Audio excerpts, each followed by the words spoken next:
We are honored to be joined by a visionary leader at the helm of the region's media transformation. As the head of the Saudi Research and Media Group, she leads an organization that is central to how the world understands the Middle East and how the Middle East understands the world. Please join me in welcoming Jomana Ar to the stage, along with Maya Hojeij.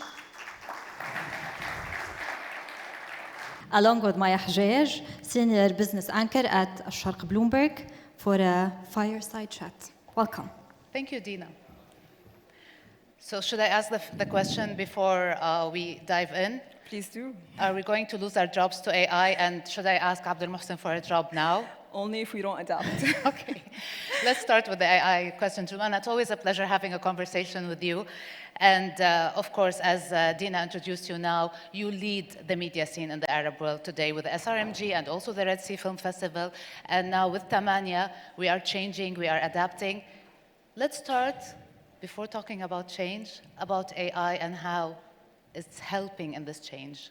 First of all, I would just like to say good afternoon to everyone. It's such a pleasure and honor to be here with all you all. And to Abdul Mohsen and Imran, congratulations on truly such a great event with a fantastic audience, great content, great insights.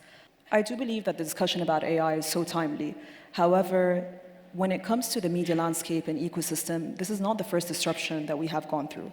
This is the third or fourth. We were first interrupted by the internet, social media, different technology, and now AI.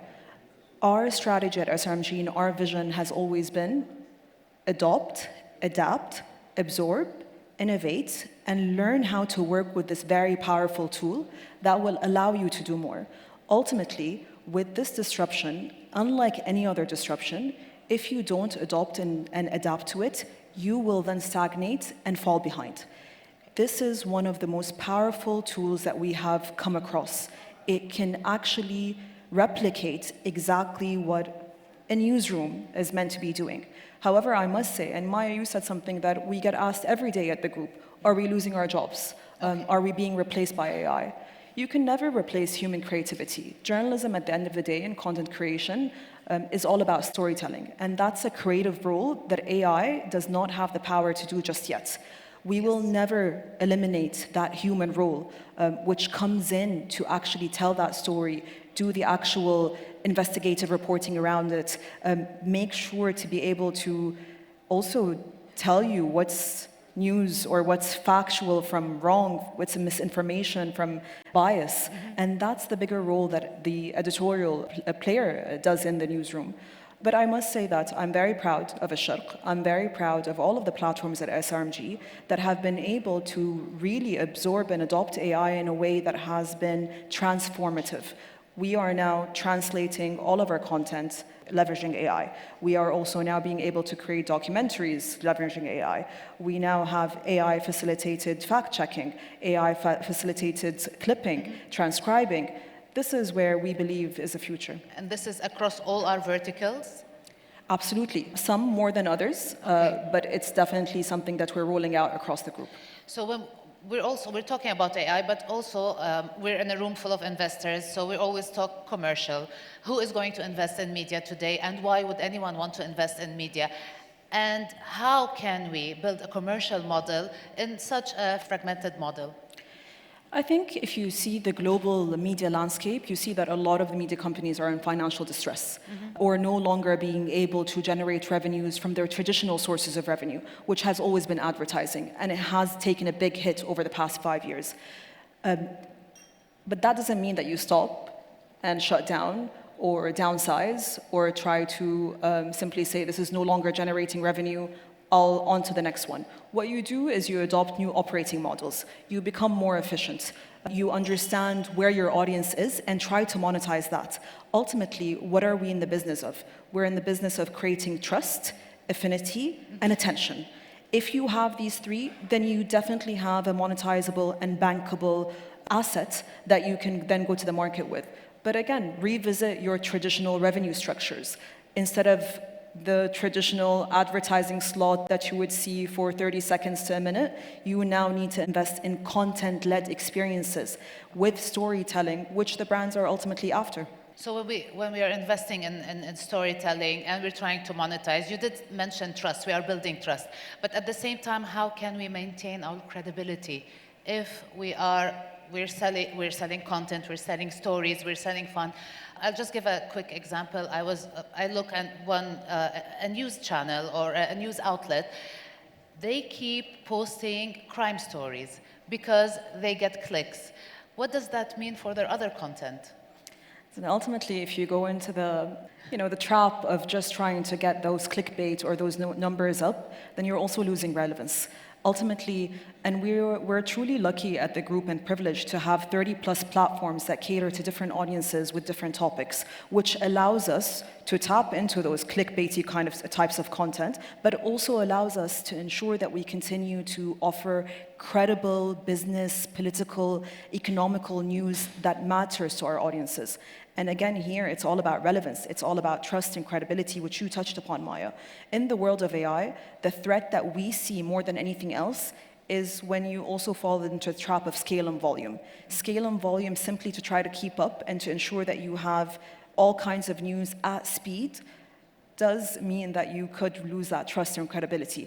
And that's, again, why having a journalist and an editor in the newsroom is so important, to be able to differentiate between what's factual, what's not, what will have a serious impact on what's happening right now or not. Again, as I've said, it's all about new operating models and new structures that would allow you to do so. And you did mention adaptability. I mean, I did jokingly ask you if we were going to lose our jobs, but it's very important to understand that the same model of journalism that was before has to change. And in that sense, what, in your opinion, is the journalist of the future? What does he or she look like? What should he look like? He's a journalist and an engineer. Okay. He's someone who needs to understand data, understanding the data that you're working with, and this is something that AI has facilitated as well. I must say that over the past 20 years in the region, especially when it comes to media companies, we did not understand that importance of data. We would rely on the polling surveys, whatever you would get from Ipsos or viewership numbers, but now you can get a more detailed view of Maya, of what Maya wants to watch, when she would like to watch it, why she's consuming it, how long is she there for, what she does after she's consumed that piece of content on Asharq Bloomberg or on Asharq Al-Awsat. This data is so important and would allow journalists to continue to create more relevant stories for their audiences. It's no longer a monologue, it's a dialogue, and that's what is so important. So, you know, one of our most viewed videos always is when we talk about gold. So that's why I always make a point whenever I'm interviewing someone to ask them about gold, because it gets us a lot of views on Asharq with Bloomberg. Let's move on to talk about new trend in media investments and the IP. How do we look at that? Ultimately, I think when it comes to media companies, as we've said, the traditional revenue streams are changing. Hence why we are now very much focused on IP creation, data monetization, and access. And what we've done through IPs, and ultimately, again, we are in a very unique and privileged position to have 30+ platforms that have operated in the region since 75+, that have that trust and credibility and affinity with their audiences. But also, how do you continue to create products under these IPs that continue to be relevant? What we've done 5 years ago, as soon as we've joined the group and embarked on this massive transformation, is that we wanted to continue to ensure that SRMG is a market pioneer and leader. Ultimately, I was just having a conversation with His Royal Highness Prince Turki Faisal about the trajectory that SRMG has been on for the past 45 years. It's had the first websites in the entire media world, in the Arab world. It always had a disruptive strategy. And what we've done is that we've invested in new startups, new technologies, and new innovative ideas, which allowed us 4 years later to acquire the rights of the Saudi Pro League through one of the companies that we've acquired, Thmanyah.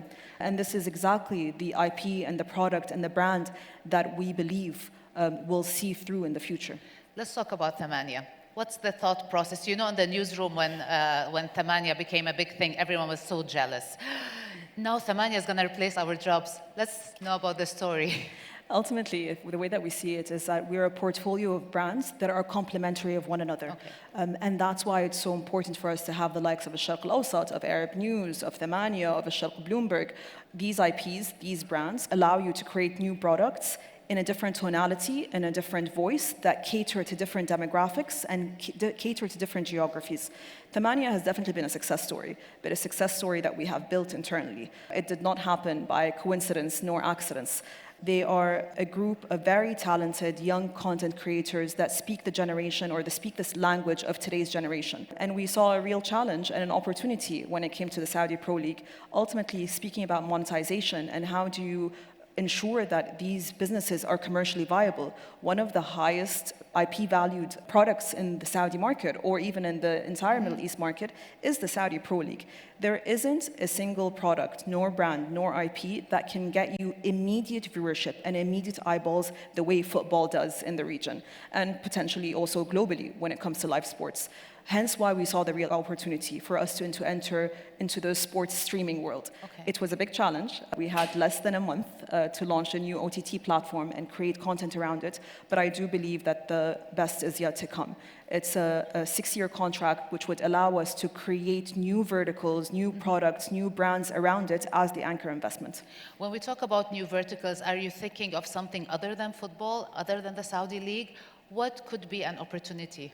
Absolutely. As I've just said, it's simply the anchor investment, and we will be expanding into other forms of sports, into other forms of content that allow us to increase our subscription base.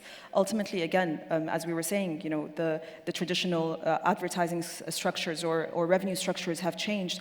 And unfortunately, we are not in a privileged position in the Middle East that allow us to enter the subscription game if it's not sports nor entertainment. Hence why we believe that the Saudi Pro League is going to bring so much value to not just this platform, but everything that's created around it. So I was trying to get an exclusive, we're still journalists. Let's zoom out a little and look at the Middle East perspective from a media angle. How do you think the international world views Middle Eastern media, and what do you think we can do better? Middle Eastern media over the past decades have played a pivotal and critical role in informing the wider audiences about issues that are extremely complex, issues that are very nuanced, politically, culturally, economically, and continues to play that role. Right now, it has a bigger role to play, given the role, again, of social media, AI, citizen journalists, content creators. But I also do believe that it has been facilitated by the power that AI does. Now, immediately, you can ensure that that kind of content that is being created by credible, tier A journalists, world-class journalists, can travel beyond its borders, can travel instantly to target different geographies, different people, different countries, in different languages, in different formats. And we see that there is a very big opportunity for Arab media not to be limited to simply Arab consumption, but to finally transcend borders and be available in different languages and cater to different audiences. How, like Arab news and doing different languages, or is there anything else? Faisal is right here. I think, Faisal, you've launched an initiative of launching Arab news in 90 different languages. So this is something that definitely we're going to be doubling down on. But ultimately, it's a matter of ensuring that it's available in a native format and not simply translation, and in different multimedia formats, because we also know that TV viewership is in steady decline. People are moving more towards video first and audio first content consumption. Therefore, again, with the power of AI, I can now see a piece that's written by Asharq al-Awsat transformed into video format within hours. When we talk about the power of media and how we are developing and how we are building and how we are growing, but since the morning, we've been hearing a lot of positive views, a lot of skepticism. How positive are you about the future of media and the investment in media? Do you see people going there? And do we have to explain ourselves or just keep going until it works? I see that there's a real opportunity, and I do believe that in every challenge, there's a silver lining. And how do you turn those challenges into real opportunities? But that means that you need to have a proper strategy in place. We launched a massive digital transformation at the group 5 years ago, but I think everyone looked at that as simply changing print-first work newsrooms and mindsets into digital ones. And that's not it. It's not simply how do you transform a newspaper into a digital website. It means that you need to adapt to audience behavior and consumption in a digital-first world. But that also means that you need new operating models, you need new workflows, you need new structures. And we're now embarking on another transformation and restructuring at the group that would allow us to ensure that we can continue not just to survive, but thrive.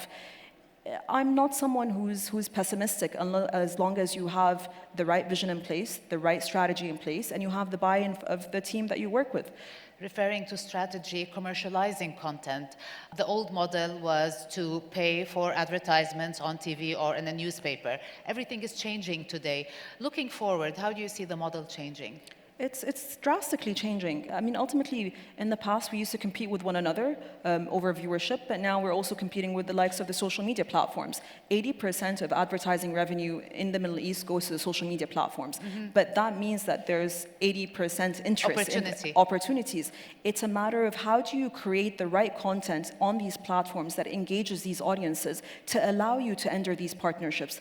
Again, and I don't think this is a secret, but brands do not like to advertise with news channels. Ultimately, it's always related with either conflict or war, which is a deterrent to advertisers. And that's why we've entered new verticals such as sports, and that's why we also double down on our lifestyle vertical. Ultimately, we have the largest market share when it comes to lifestyle through Sayyidati, Hiya, Rajul, etc. And we've launched new platforms such as Billboard Arabia that gives us an entry into music. And this is how we ensure that we have a strong position against the decline in advertising revenues across different platforms and introducing new products. Another very important IP that we've created is events, attached to the brands that have been operating in the region for 30 plus years. Any IP or any title right now that doesn't have an event attached to it is missing out on a very big commercial opportunity that allows us to sit in a room, exchange ideas, talk to one another, get to know one another behind the screen. You said at the beginning of the conversation that we have gone through around almost 4 disruptions over the past 30 years, I would say, since the internet. Looking ahead, and we did mention AI. AI is being adapted into our different verticals. Moving forward, what do you think might be the next disruption? And again, what is the biggest opportunity? I mean, you did mention sports as a big opportunity, but say 10 years ahead, what's the biggest opportunity in our industry? It's a tough one. I feel like we get disrupted every day by ourselves. But I do believe that the future is for storytelling. I do believe that we need to become innovative enough to allow us to create content in a way that can be persuasive, in a way that speaks to different audiences, in a way that reaches people directly. But the next disruption is going to continue to come from AI, and how fastly this tool and this very powerful technology evolves, and whether we are in a position to cope with it, adapt to it, and absorb it fully or not. Thank you very much, Jomana. I'm keeping my job, right? Inshallah. Inshallah. Thank you very much. Thank you. Thanks a lot.